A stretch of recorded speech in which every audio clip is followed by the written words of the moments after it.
Mickaël Quiroga est un professionnel. Il vous a préparé une chronique professionnelle de professionnel. Voilà. On va y aller en pro. Alors Michel Fugain, moi je suis tellement content de vous voir vraiment parce que alors c'est pas bidon, je vous adore vraiment, votre gentillesse, votre talent, votre humour. Vous êtes une star de la chanson française et en ce moment on en perd une par mois.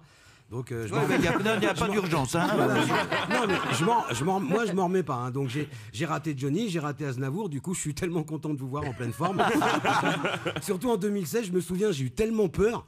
On a perdu presque tous nos Michel en 2016. Michel Galabru, Michel Morgan, Michel Tournier, Michel Delpech, Michel Butor, Michel Rocard. Nous, avec des potes, on se relayait en bas de chez vous avec un défibrillateur juste au cas où. Pas qu'il se passe quelque chose. Alors tout ça pour dire que je vous kiffe, que vous êtes là, toujours avec la pêche, toujours artiste. En plus, Fugain, c'est le nom idéal pour quelqu'un qui fait de la musique et qui en vit. Parce que dedans, il y a fugue et il y a gain. Non, mais en terminologie, ça s'appelle un aptonyme. Vous voyez, c'est un nom qui est en... Ah, je garde. Eh ben, t'es prêt? T'as te coucher moins con. Et alors...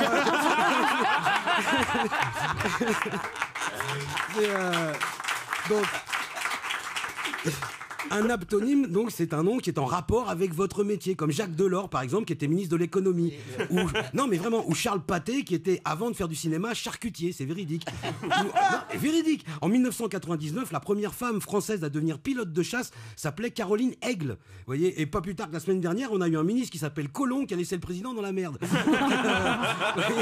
En tout cas, moi, je suis content parce que je vous entends depuis l'enfance. Par exemple, attention, mesdames et messieurs, dans ça, j'adore le passage du refrain, vous savez, qui dit « Notre pain est blanc, notre vin est bon, si vous le voulez, c'est de bon cœur que nous partagerons. » Bon, mais comme dit la pub, ça, c'était avant.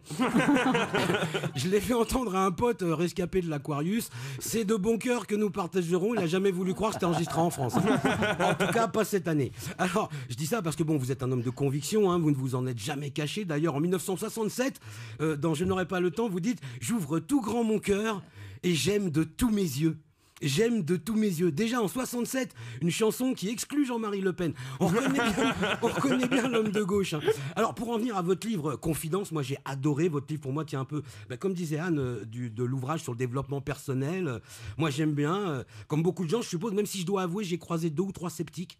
En venant, j'en ai même entendu un qui a dit quand même, Fugain, se lancer dans le développement personnel à 76 ans, c'est comme commencer un puzzle de 10 000 pièces sur son lit de mort. Alors, bien entendu, je ne suis pas d'accord avec cette appréciation. Moi non plus. Voilà, au contraire, pour moi, ce livre, c'est justement la preuve que vous croyez en ce que vous écrivez et surtout que vous le mettez en pratique. Hein, pas du tout comme certains politiques qui nous disent qu'il faut se serrer la ceinture alors qu'eux, ils mettent des bretelles. Et il n'y a même plus une ceinture à leur taille. Hein. Si vous voulez une ceinture à la taille de Patrick Balkany, faut carrément recoudre 2 vaches ensemble. Hein. Alors, page 23, par exemple, de votre livre, vous mettez « Chaque jour est là pour apprendre quelque chose ». Et c'est vrai, hein, moi j'ai appris, grâce un peu à votre livre aussi, que la nature est belle, qu'il faut la respecter, qu'on lui doit la vie, hein, à la nature. Mais bon, comme on lui doit aussi la mort, moi je dis qu'on est quitte. Page 51, vous écrivez « Je suis un train qui arrive à l'heure ». Alors, je voulais vous demander, vous êtes d'où? Parce que si vous êtes un train qui arrive à l'heure, vous n'êtes pas français. Voilà, et page 121, alors vous dites une chose là qui m'a beaucoup touché, c'est le civilisé, celui qui est dans la meute, donc celui qui est comme tout le monde, n'est pas unique.